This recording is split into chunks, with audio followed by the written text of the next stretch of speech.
Thank you so much, Mr. Obehi, for the invite. My name is Benjamin Aduroja. I am a financial advisor. What I simply do is I help growth-minded individuals to chart their wealth course and to fast-track the achievement of their financial goals. So I've realized that a lot of us, um, we've not really gained clarity when it comes to our wealth courses. What is the most appropriate route to gaining financial freedom?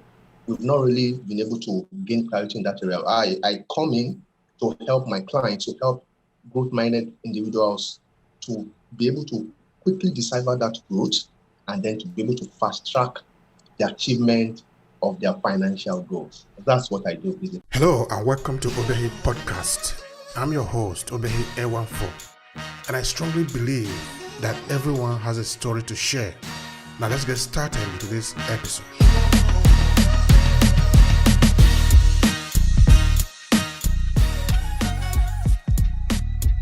My story is quite an adventurous one. I was born in the early 80s, 1982 to be precise, to a upper middle class family, the firstborn. I have two siblings. And, right from when I was a very little child, I had realized that I had always been very focused, sort of. I knew what I wanted. Even right from a very small age, I knew where I was going. I was more or less like clear. Like I gained clarity early, as a toddler. I remember a particular scenario where we were staying there. We had people, talking about people were always using curse words and all that. Any small thing like this in the environment I live, they would just use a curse word and all that. And right, I think I was like 4 years old. I just determined in myself that I would never use a curse word. Right from then till date, I haven't used a curse word, honestly. So that showed how determined I was as a small kid. And then, growing up, I went to secondary school. I was born in Lagos, to be precise. Went to secondary school in Ogun State, went to university in Ogun State. And then, I grew up and finished from the university. I studied economics. And then I knew that I needed to start my own business. I remember that particular time when I finished service. That first night, I had a conversation with my parents and they were saying, oh, so what next? Their own thinking, what they had in mind was to, link me up with an uncle of mine who was an ED at one of the banks, Oceanic Bank in those days. He was an executive director. They wanted to link me up with him so that he could, co-opt me into the system. I said, no, sir, Amma, my mom and dad, I want to start my own business. What kind of business you want to start? I said, I want to start a training business. I want to start training people. What do you know about training? I said, sorry, this is what I want to do. They almost disowned me. But I stuck to my guns. Honestly, I stuck to my guns. I said I was going to start my own business and all that. And it was very tough. Going into business without any experience, it was tough. It was tough, being able to earn, being able to get cash flow in and all that. It was a very tough experience.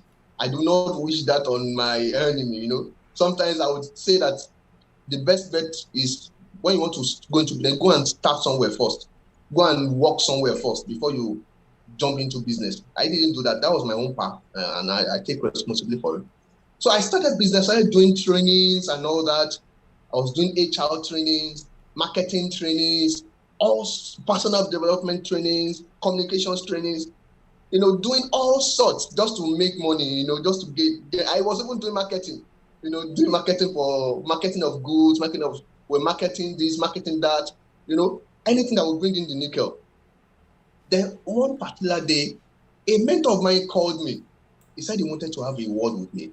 And it was profound, well, that's one of the most profound days of my life, So I went to meet this mentor of mine, and he asked me, he told me actually, he said, I see you doing all sorts. I see your trainings all over the place, but I want to ask you a very simple question.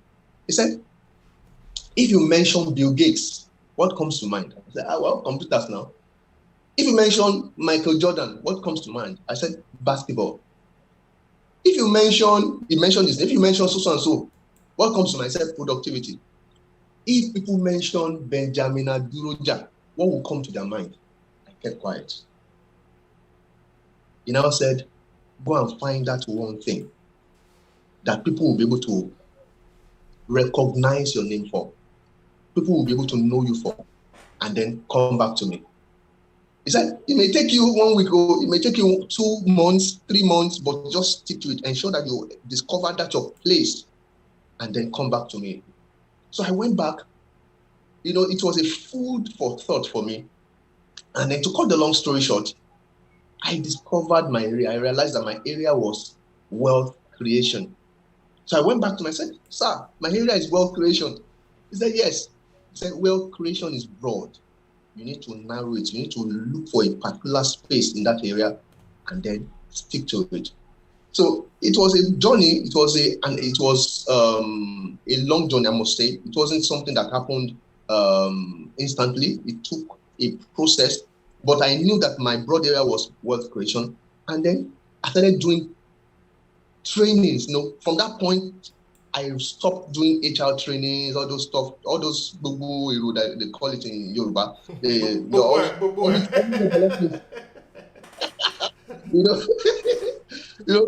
I focused on wealth creation. I started doing investment trainings.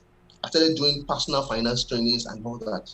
So I began to call myself a personal finance consultant. Then as time went by, I started calling myself a finance coach.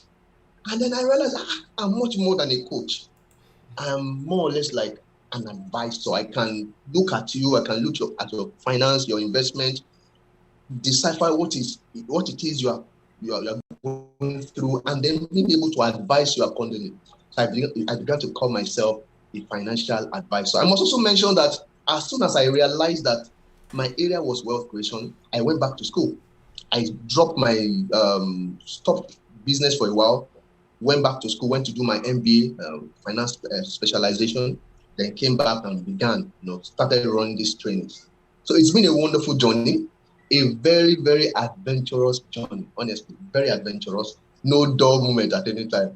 The challenges have been there and all that, but I'm grateful to God for the journey. It's been a wonderful journey, a wonderful process, preparation. When God wants to take you high, He takes you through a serious preparation process. So I've been going through my preparation process, and I'm very grateful to God for the journey and for where He's taking me to. If you enjoy this podcast, make sure you subscribe so you never miss any of our future episodes. Rate and review Obehi Podcast and share with your friends who might need it. I remain Obehi Ewanfo. Thank you so much for listening, and talk to you in the next episode.